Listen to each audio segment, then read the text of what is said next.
सांगितलेलं आहे की संग्राम जगतापनी एक आणि ते गोपीचंद पडळकर सगळे हिंदू मुस्लिम वाद पेटताय, त्याच्यामध्ये दंगे होत आहे आणि आस पड़ोसी जो लोग रहते वो एक दूसरे के दुश्मन होते.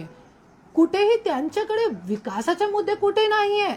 सीएमची बायको जरी एक मुस्लिम व्यक्ती सोबत नाचते तो हे लोकांच्याकडे काय बोलण्यासाठी नाहीये. पण ज्यावेळी निवडणूक येते त्यावेळेस सरकारी निवासस्थानमध्ये सीएमची बायको एक मुस्लिम व्यक्तीसोबत रील काढते, तरी त्यावेळे गोपीचंद पडळकरला, संग्राम जगतापला आणि ज्या हिंदू मुस्लिमचा मुद्दा करतो त्या लोकांना काहीही प्रॉब्लेम नसते. पण ज्यावेळी निवडणूक येते त्यावेळे जनताला हे लोक कळवते की तुम्ही हिंदू आहे आणि तुम्ही मुस्लिम.